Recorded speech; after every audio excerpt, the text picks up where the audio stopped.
I'm counting the days actually to the end of my presidency, which has now entered its lame duck period. I'm rather looking forward, to be absolutely honest, to the opportunity from April onwards to attend any social event of any kind where it's not necessary to make a speech. If there's one thing I desperately look forward to, I think to be honest, it's that.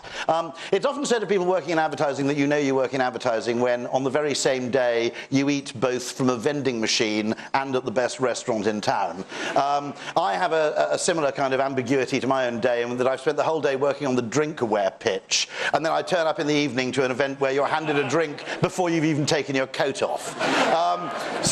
This I think, I urge restraint and balance in this, of course. But thank you for coming. Happy New Year, particularly the thank you, because the whole purpose of this thing is to say thank you. It's to say thank you to the people who contribute to the IPA, the members obviously, but the members of council, the committees, the groups, and the sponsors who will appear somewhere on a list beside you. It's also an opportunity for me to thank the IPA itself and for the incredible support they've provided me over the last 18 months or so. It is genuinely like working with what was once described as the British Civil Service in its Rolls-Royce era. With the single exception of the times when you actually ask for Indian food to be served at a dinner, at which point it immediately turns into yes, minister. I've never seen such unbelievable amounts of passive aggression, obstruction or anything else as an elderly Scottish man being confronted with the possibility of consuming spice. But with that exception, I've been immensely grateful to the support that I've been given. Looking forward also to Burns Night coming up. Personally, I won't be particularly keen on it myself. As a Welshman, I regard our own national poet as being far superior in the drinking and talking bollocks stake than the Scottish one. But anyway, that's something else to look forward to. But thank you again. Thank you to the people and the contributions you've all made. I'll just run through effectively a few of the highlights of the year.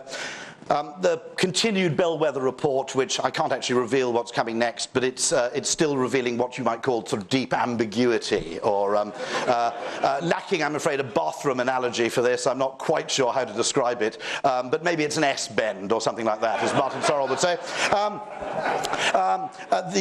Obviously, the IPA continues its efforts with two new qualifications in making the industry more professional. It's launched the industry's first search qualification in March. 34 people have just passed this. Launched the F test in September, which is a qualification designed to help planners make and evaluate more effective advertising.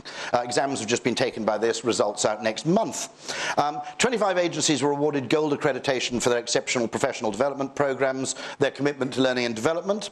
The IPA has also made efforts in promoting the British ad industry overseas. 8 agencies took part in a trade mission to the Shanghai Expo to represent the UK ad sector, and we also hosted a Chinese delegation back here. And probably most important of all, the highlight of the year being the 30th anniversary, or the 30 years of the IPA Effectiveness Awards. And the IPA continues also investing in the best research mechanisms. Touchpoints 3. Launched in July. The USA, rather flatteringly, has followed our lead by developing its own version.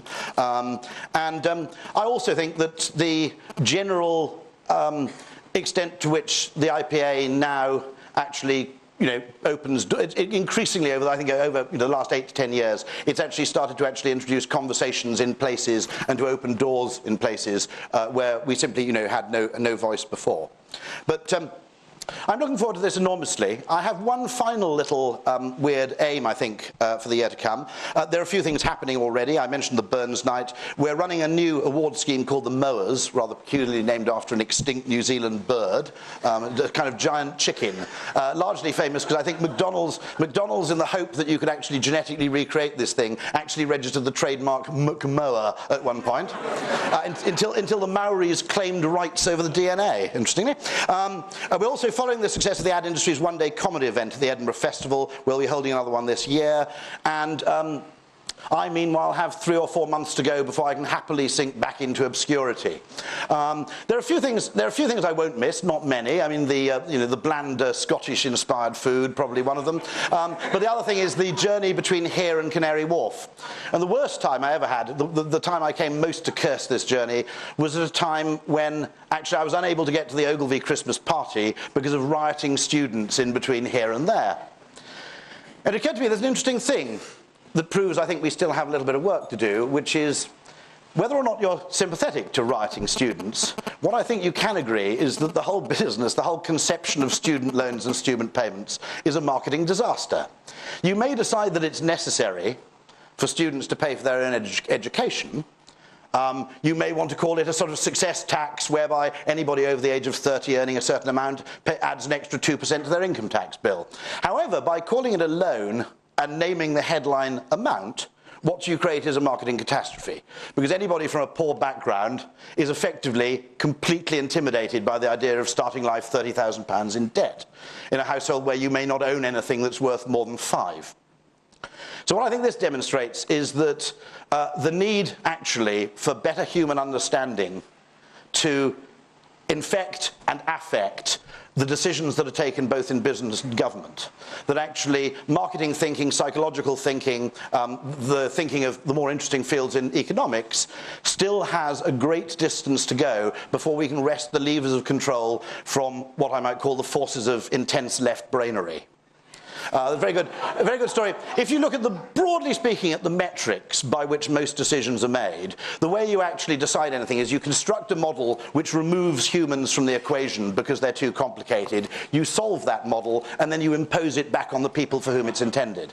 It reminds me of an old joke that physicists who had their budgets cut, a bunch of scientists, in fact, had their budgets cut, and they decided, well, if we all go away and work out horse racing, we'll just be able to take 10% of our budget, put it on a good horse, and we'll be back to where we started.